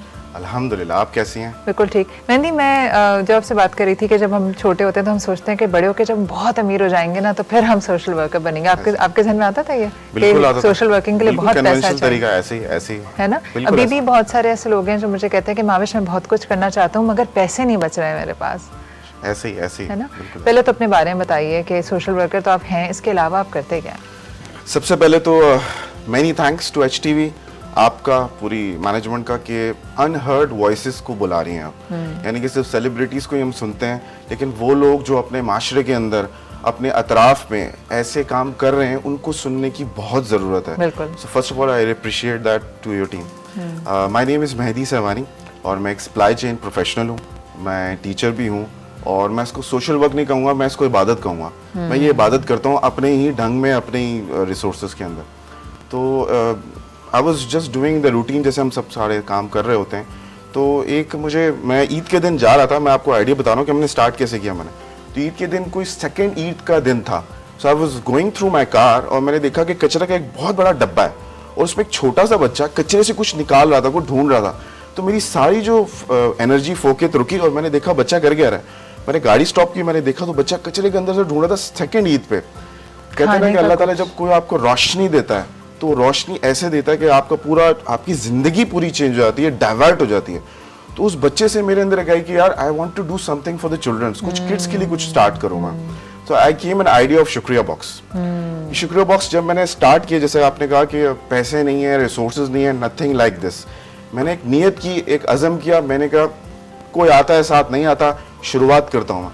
तो मैंने शुरुआत की, पैसे शुरू में तो थे नहीं, तो हमने क्या किया कि बच्चों के बॉक्सेस ईद पे ना मैंने क्या किया, इसको एनुअली करना शुरू किया, क्योंकि वहाँ पर फंड्स तो होते नहीं, आपको पता है, फ्रेंड एंड फैमिली मिलके हम काम करते हैं, कोई रजिस्टर्ड एनजीओ हमारी होती कुछ ऐसी है नहीं, तो हम रिवायती तरीके से काम नहीं करते, अनकन्वेंशनल तरीके से मैं काम करना मैंने शुरू कर दिया। काम करता गया, दूर दराज इलाके मैंने ढूंढने शुरू कर दिए जहाँ पे ना बिजली, ना गैस, ना पानी, और मैं वहीं पे जाता था, क्योंकि मैंने देखा कि कराची के अंदर काम करने की जरूरत है, मैं ये नहीं कह रहा हूँ, लेकिन पर बहुत उनके लोग पेट काम भरे कर हुए रहे हैं हैं और काम भी बहुत लोग कर रहे हैं और यहाँ पे। काम भी बहुत कर रहे हैं, और एक नहीं 10-10 लोग काम कर रहे हैं। तो उनकी वो जो एक आंख में, जब आप किसी बच्चे के पास जाओ या किसी ऐसे अनप्रिविलेज एरिया में जाओ, और जब जैसे कहते हैं ना कि सहरा में पानी आ गया, तो जब पानी इनको मिलता था, वो जो प्यास जो उनकी बचती थी ना, वो मैं इधर नहीं देखी थी, तो मुझे मजा आ गया इस चीज का। सो आई वाज कीप डूइंग, अपने फ्रेंड्स एंड फैमिली को मैं शामिल किया, और मैंने जो पैसे हैं अपने मिलाओ, दूसरे के मिलाओ, स्टार्ट करो, एंड आई जस्ट स्टार्टेड। अच्छा, लेकिन it requires a lot of energy. ऐसे ही है, बिल्कुल। एनर्जी नहीं, रब्त, जब्त और खप्त, आप में कंसिस्टेंसी होना चाहिए, जब्त, आपके अंदर कंट्रोल होना चाहिए बड़ा। आपको सलावातें सुनेंगे आप, ये कहेंगे वो कहेंगे, आपका डाइवर्ट हो जाएगा, यार मैं क्या कर रहा हूँ, मैं जॉब भी कर रहा हूँ, मैं अपना घर भी कर रहा हूँ, तो ये लोग मुझे कह रहे हैं तुम क्या किन चक्रों में पड़े हो ना, जब्त और फिर खप्ती, आप खप्ती होंगे तो ही आप इस राह पे चल पड़ेंगे, वरना नहीं चल सकते। बिल्कुल, और इसमें ना आपको अपनी जात को बहुत दफा मारना पड़ता है, बहुत शदीद, हर पल ही मारना पड़ता है। पर तो ये- फैमिली सपोर्टिव है, उसके बगैर तो हो ही नहीं सकता। क्योंकि Family support बच्चे भी हैं करेगी, आपके माशाल्लाह। वो सब देखें, जब ना आप ना एक एटीट्यूड जब क्रिएट करते हैं ना, एक लाइफस्टाइल जब आप क्रिएट करते हैं, तो आहिस्ता आहिस्ता आपकी फैमिली मेंबर पहले दिन तंग करेंगे, दूसरे दिन फिर कहेंगे यार ये तो कर रहा यही खप्ती। ये तो यही खप्ती, तो आपकी लाइफस्टाइल में ढल जाते हैं। हाँ। तो इसी तरह मैंने अपने दोस्तों को भी अब पता है, तो वो अब उल्टा जो मुझे मना करते हैं, अरे क्या करते रहते हो, कहाँ तुम बलूचिस्तान की खाक छान रहे हो, तो धूप में ख्वार हो रहे हो, तो वो भी अब मेरे काम जब देखते हैं ना, तो वो भी मेरे से इन्वॉल्व होने शुरू हो गए।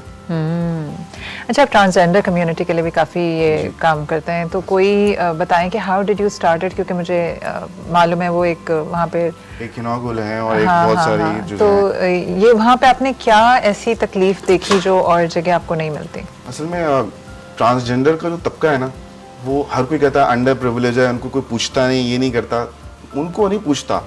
उनकी जो तमाम जो चीज़ें हैं ना, उनको हम हाईलाइट ही नहीं करते। उनको अपने पास आज कुर्सी पे साथ में बिठाऊंगा, उसको मैं अपना बराबरी का दर्जा दूंगा, तो फिर मेरी शुरुआत होगी ना। हम तो ये करते ही नहीं है, टीवी पे बात कर रहे होते हैं, सोशल मीडिया आगे, उनके राइट्स के लिए खड़े हो जाओ, खड़ा होना नहीं है, एग्जीक्यूट करना है, एक्शन करना है, उनको अपने बराबर में बिठाना है। तो इसी तरह से जब ट्रांसजेंडर से मैं इंटरेक्ट कर रहा था, तो बहुत बुरी बुरी इनकी स्टोरीज हैं, उनकी बहुत बहुत तकलीफें हैं। कहते हैं ना कि जब आप किसी और की तकलीफ सुनते हैं तो आपका अपना दर्द खत्म हो जाता है, अब अपने दर्द को भूल जाते हैं। यही चीज मैंने उनके अंदर देखी, और मैंने उनको अपनी बराबरी का दर्जा देना शुरू कर दिया। मैं उनके लिए जॉब्स ढूंढ रहा होता हूँ, यार तुम भी तो काम कर सकते हो, तुम कारपेंटर का काम करो, तुम मेकअप कर सकते हो। तो मैंने ऐसे ऐसे ट्रांसजेंडर देखे हैं जो सिलाई का काम कर रहे हैं और कमाल की सिलाई कर रहे हैं। तो I was so much amazed bye their work. और फिर मैं उनको फिर क्या करता हूँ, कोई भी ऐसी मेरे जानने वाला होता है, यार इससे काम करा लो, यार इससे काम करा लो, तो मैं उनको कोई अंडर प्रिविलेज छोटा मोटा नहीं समझ, मेरे साथ में काम करो भाई, तुम और मुझ में कोई फर्क नहीं है, सेम जहन सेम काम सब कुछ हमारा है। सही। अच्छा, आपने अभी ये बलूचिस्तान और ये जो अभी फ्लड आया, तो यू वर बिल्डिंग हाउसेस, जी, ऐसे ही। वहाँ की मुझे ग्राउंड रियलिटी बताइए। बहुत ही एक अफसोसनाक थी, तो जब पेंडेमिक आया और जो उसके बाद बुरे जो सैलाब हालात, आया। ऐसे ही बिल्कुल है। तो मेरी असल में मैं I am supply chain professional, तो हमारे प्रोजेक्ट्स होते हैं बहुत रिमोट एरिया के। तो मुझे एक फायदा ये हुआ कि मुझे खुद से नहीं जाना पड़ रहा था, तो मैं अपने प्रोजेक्ट के सिलसिले में उन गाँव में, उन गलियों में, उन रस्तों में मैं गुजरता था। तो जब मैंने देखा कि यार क्या पता अल्लाह ताला ने मुझे यहीं शायद भेज रहे हैं कि मैं जब आ ही रहा हूँ, तो क्यों ना मैं कुछ लाइफ किसी की चेंज ही कर दूं। देखें, लाइफ चेंज करने का मतलब ये नहीं होता कि आप किसी को पैसे दें, उसको गाड़ी दें, उसको सब बंगला दें। किसी की सोच चेंज करना, किसी को किसी की तरफ माइल कर देना। कोई पढ़ नहीं रहा तो आपने उसकी सोच चेंज कर दी। यार तुम पढ़ोगे ना तो हमारा जहालत का अंधेरा फौरन चेंज होगा, और ये एक दिन से नहीं होता। You need to hit slowly slowly slowly slowly, और एक टाइम ऐसा था कि उसका माइंडसेट चेंज हो जाता है। यही चीज़ जब मैं पेंडेमिक के थ्रू जब मैं इलाकों में घूमता रहता था, जो सैलाब आया, तो मैंने अपने दोस्तों से बात की, अपनी कंपनी से बात की, तमाम लोगों से बात की कि let's build a bamboo house. अच्छा, बैम्बू हाउसेस का कॉन्सेप्ट कैसे आया कि मैंने देखा कि बहुत सस्ते होते हैं, हम सीमेंट का घर तो बना नहीं सकते, तो हमने कंस्ट्रक्ट किए माशाल्लाह more than 150 constructed with the help of another NGO. जी 150 किए बेला बलूचिस्तान के अंदर, और पूरी एक कम्युनिटी हमने बनाई। और चूंकि 25-30 हज़ार में एक बैम्बू हाउस बन जाता है, लेकिन वो टेम्परेरी होता है, लेकिन कुछ ना होने से कुछ होना तो बेहतर है। छत तो है, और अब देखिए सर्दियां आ गई, और उनको क्योंकि वो इस इन्वायरमेंट के हैं, वो उनको सख्ती सर्दी उनको कुछ नहीं लगता, तो उनके लिए तो घर एक नेमत थी। तो एक छोटी सी हमने कोशिश की, यार गवर्नमेंट तो चार्ज करती रहेगी, अपने लेवल पे आप क्या कर रहे हो। तो यही हमारी सोच का, इस कंस्ट्रक्टिव अप्रोच का, मेरी पूरी टीम का यही सोच है कि आपने किसी हर मोहल्ले हर गली में कंस्ट्रक्टिव अप्रोच होनी चाहिए। हमारे साथ मत जोड़ो, अपने आप शुरू करो। एक बॉक्स एक बच्ची की तालीम को चेंज करने में कितना टाइम लगता है यार, बिल्कुल टाइम नहीं लगता। मैं कहती हूँ आप अगर हर फैमिली सिर्फ एक घर की जिम्मेदारी उठा ले, मतलब उनका राशन कर दे और उनके बच्चों को पढ़ा दे, क्योंकि जब पेट में रोटी होती है तो इंसान फिर सोचना शुरू करता है। जब आप भूख के हाथों मजबूर होते हैं ना, तो फिर आप सबसे पहले बच्चों को स्कूल से निकलवाते हैं, और फिर ये एक प्रोग्रेशन है। अच्छा, एक चीज़ मैंने मेहंदी आपके काम में नोटिस की है कि आप लोकल कम्युनिटी को इन्वॉल्व करते हैं। आप जाके बना के हाथ में जो है ना पकी हुई मछली नहीं देते, आप उनको फिश करना सिखाते हैं। तो ये डिफरेंस जो है वो, हैव यू सीन कि आगे भी डिफरेंस, फिर वो क्या उन चीज़ों को वैल्यू करते हैं उस तरह जो आप उन्हें देके जाते हैं? फिर देखिए ये ना अच्छी एटीट्यूड भी बड़ा चेंज होता है, यानी कि अगर मैं सिंध में काम कर रहा हूँ तो उनका थोड़ा रवैये चेंज होते हैं, अगर बलूचिस्तान में हम काम करें तो उसके रवैये थोड़े चेंज होते हैं। क्या फर्क है सिंध और ओनरशिप नहीं लेते हैं, हमारे प्रॉब्लम ये है। बलूचिस्तान में ओनरशिप लेते हैं, बड़े कमाल की बात ना, सर्दी गैस पानी कुछ नहीं है, दूर दूर तक पानी, 30 Resilient किलोमीटर तक लोग हैं, पानी लेकिन नहीं है। हॉस्पिटल में कोई बंदा मर रहा है तो उसके मतलब वो 30 किलोमीटर जाएगा। I literally work over there. Balochistan शायद आपको जानते हो, गढ़ानी साहिल पट्टी पे अगर किसी उसको मेडिकल प्रॉब्लम है, वो 30 किलोमीटर पहले शहर जाएगा, तो बीच में आप सोचें उसके साथ क्या हो सकता है। तो लेकिन वो मैंने देखा कि वो ओनरशिप लेते हैं। इसी सिलसिले में एक बड़ा हमने, क्योंकि बच्चों का बॉक्स बना रहे हैं तो कोई इम्पैक्टफुल काम नहीं था, हमने टीम के साथ बैठे, उनका यार कुछ इम्पैक्टफुल काम करते हैं। तो हमने एक लाइब्रेरी का इनिशिएटिव लिया, लाइब्रेरी, और जिसमें मैंने, जब मुझे लगा कि कौन आज हम नहीं पढ़ते किताबें, बच्चों ने क्या पढ़नी, लेकिन तरसे हुए को जब पानी पिलाओगे ना तो वो ज्यादा प्यास की उसकी कदर होगी बनिस्बत हमारे।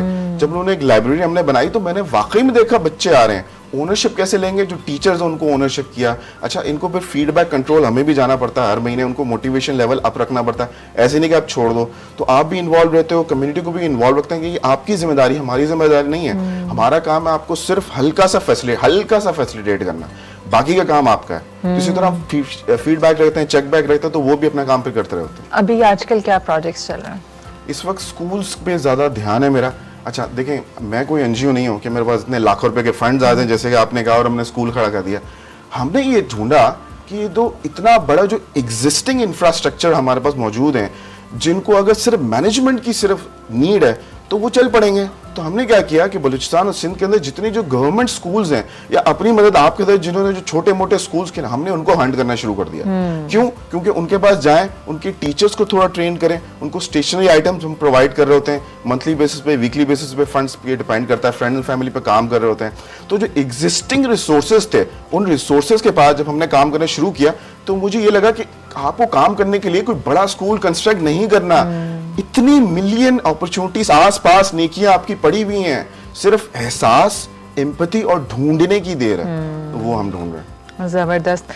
मुझे बताएं कि आखिर में कोई मैसेज देना चाहेंगे सब लोगों को? देखिए जी, मैसेज वैसे तो बड़े बूढ़े देते हैं, हम तो एक बिल्कुल, मैं तो जवान हूँ, मैं क्या मैसेज लेकिन नहीं, आपने जिंदगी को बहुत करीब से देखा। बहुत सारे बड़े बूढ़े एक ही घर में आराम से जिंदगी गुजार देते हैं, वो अपने घर के नौकरों के अलावा किसी को जानते नहीं। And you travel, you meet people, आपने ग्राउंड रियलिटी देखी है। तो क्या कहना चाहेंगे उन तमाम लोगों को जिनको अल्लाह ताला ने 3 वक्त का पेट भर के खाना खिलाया हुआ है? बिल्कुल, पहली बात तो ये कि 3 वक्त क्या 6 वक्त का भी उनका है। स्नैकिंग भी चल रही है, समोसे पकौड़े भी आ रहे हैं। देख के बड़ा दुख होता है, शदीद दुख होता है। और जो जिन एरियाज में मैं काम कर रहा था वहाँ तो मैं जब देख रहा था कि बड़े बड़े वडेरे बैठे हुए हैं और उनके जो गुलाम उन्होंने बनाए हुए हैं, तो खैर इट्स अ लॉन्ग स्टोरी। तो कहने का मकसद ये है कि देखें, एहसास, एम्पैथी, बस ये डेवलप कर लें। बस जब एहसास बिल्ड होना शुरू होगा, आप पहले अपने आसपास के लोगों का एहसास करना शुरू करेंगे। क्योंकि कहते हैं जब आग लगती है तो अपने घर के अंदर पहले बुझाओ ना, बाहर थोड़ी बुझाएंगे। तो पहले अपने आसपास का पहले ख्याल रखना शुरू करें, फिर ये सर्कल इंशाल्लाह बढ़ता जाएगा और दुनिया चेंज होती रहेगी।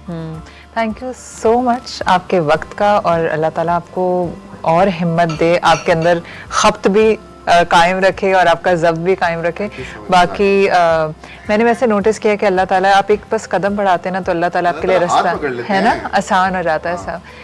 तो जनाब आली, यकीनन आप लोगों ने स्टोरी से ज़रूर कोई ना कोई मोटिवेशन इंस्पिरेशन ली होगी, क्योंकि हमें ऐसा लगता है कि मैं अकेला क्या कर पाऊँगा, लेकिन रियलिटी यह है कि आप अकेले कभी भी नहीं होता, आपके साथ ना सिर्फ अल्लाह होता है और अल्लाह की मर्ज़ी से पूरा कारवान बनता जाता है, सिर्फ इरादा करने की देर है।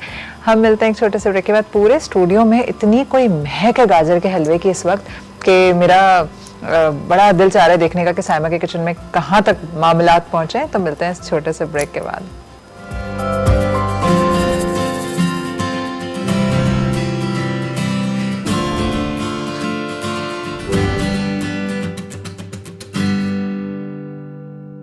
Welcome back. मैं इस वक्त मौजूद हूँ यहाँ पे शेफ साइमा किचन में और इतनी को मज़ेदार हलवे की खुशबू आ रही है, तो वेट नहीं करते और फ़ौरन दिखाते हैं कि हलवा कहाँ तक पहुँचा।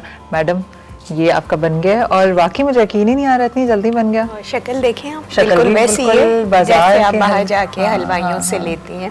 तो मुझे खुशी इस चीज़ की है कि कम से कम ये आज बना के लोग रिग्रेट नहीं करेंगे। मैं आप ये लीजिए ना, अगर आप नहीं, चखना मैं चाह आपसे रही देखना चाह रही हूँ कि ये क्या बात है साइमा, और इतनी और जल्दी टेस्ट और में भी जी बिल्कुल वो जो हमारी सीरत भी अम्मियाँ अच्छी है इसकी, सिर्फ वगैरह, सूरत ही नहीं। इतना अरसा भुनाई करते थे। हाँ। तो ये तरीके जब मैंने घर में आजमाया तो मैंने कहा अरे वाह, तो टेस्ट भी और ज़्यादा अच्छा लग रहा है, क्योंकि अच्छा। पुराने वाले को वो टेक्निक को जो दूध वाली है उसमें ज़रा वो टाइम टेकिंग वो बहुत time taking है, जी, और जी। उसमें आप बस भूनते रहेंगे, हाथ ही आपका ख़त्म हो जाए। हाँ, तो हाँ, हाँ।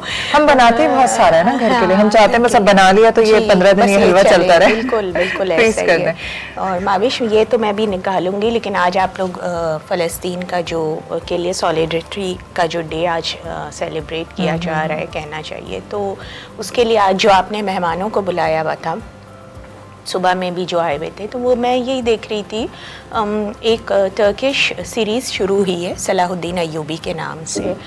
तो उसका जो फर्स्ट एपिसोड में मैं ये देख रही थी कि वो ये दिखा रहे हैं कि जो लैंड ऑफ प्रॉफिट है वहाँ पर यहूदी कैसे कब्ज़ा करने आए और कैसे मुसलमानों को मार काट के फेंक रहे हैं, बच्चों को भी, औरतों को भी।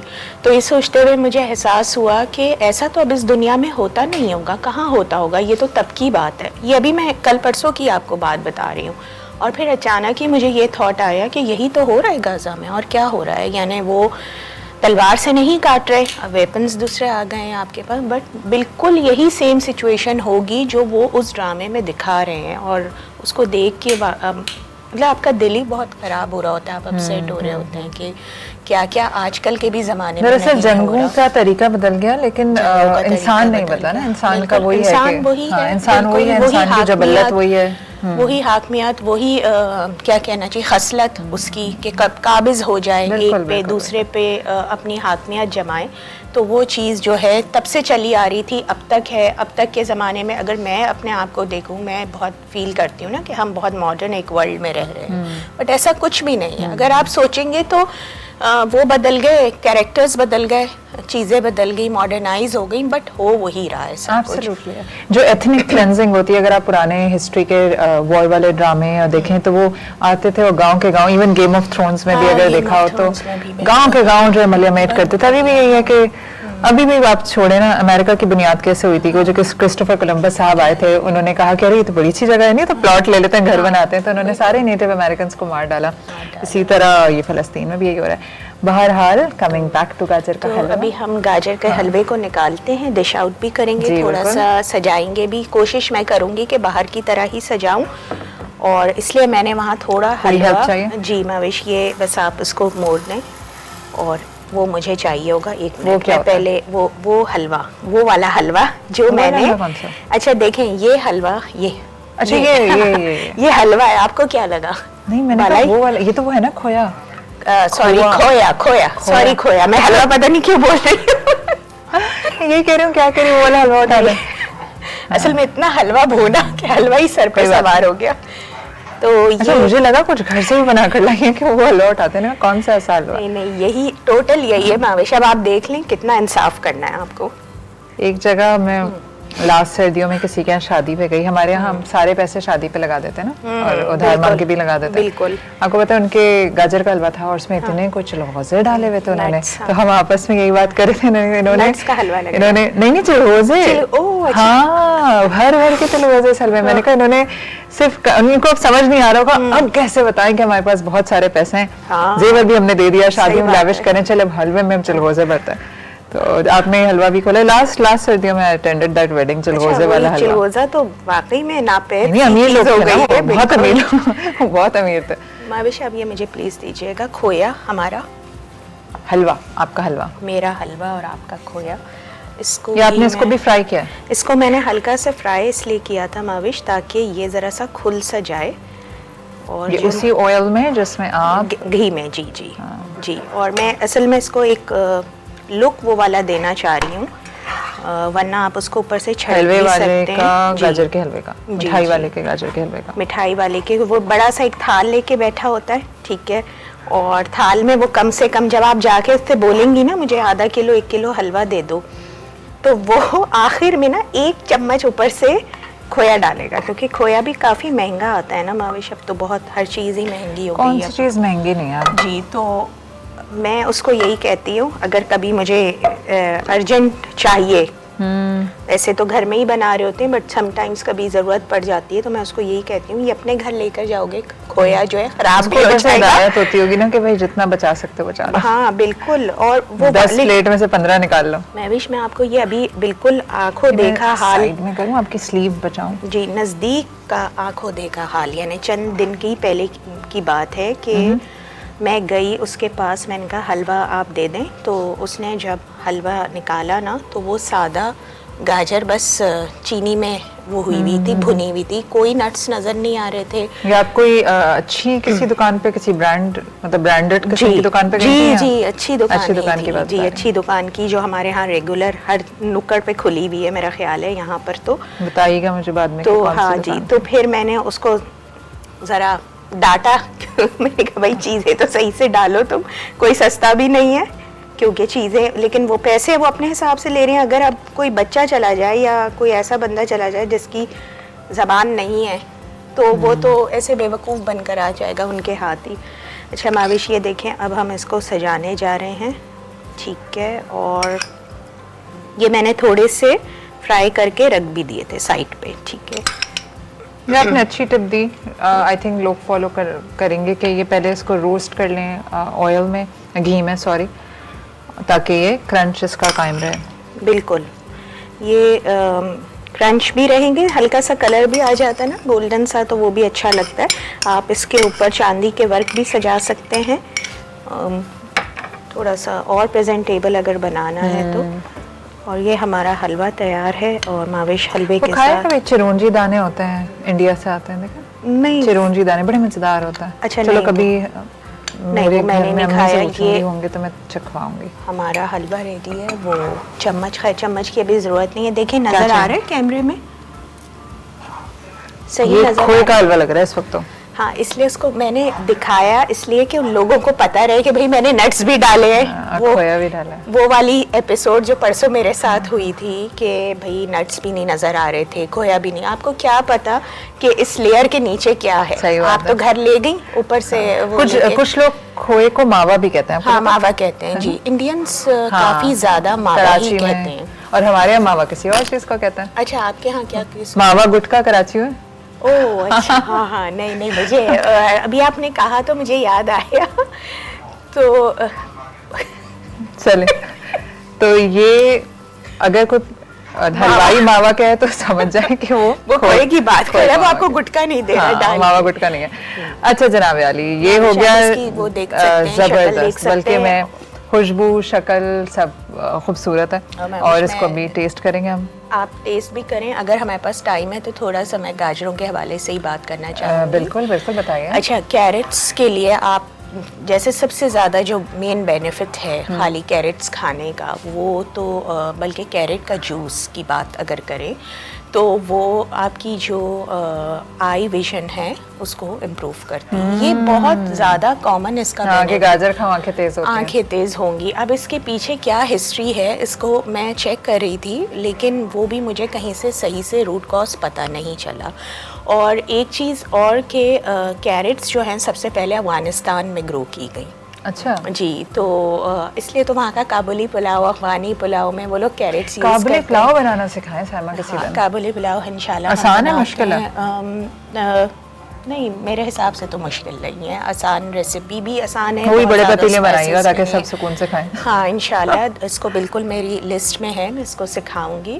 और इसके अलावा अगर आपने वो ABC जी जी, जूस जूस का सुना हो, तो वो जो है आपके एप्पल, बीटरूट एंड कैरेट। जी, वो जो है आपकी बॉडी के लिए डिटॉक्सिफाई का काम करता है। तो और इसका वाकई में इसको मैं एक ज़माने में पी रही थी ABC जूस को, मगर उसके बाद फिर मैं लंच या कोई मील नहीं खाती हूँ। अगर वो आपने ले लिया है, बग़ैर चीनी की बात हो रही है, क्योंकि ऑलरेडी बीटरूट और कैरेट मीठा होता है, ठीक है, उसमें बहुत अच्छी खासी शुगर मौजूद होती है। तो उसको आप उसके साथ लें और ये आपका एक कंप्लीट मील है।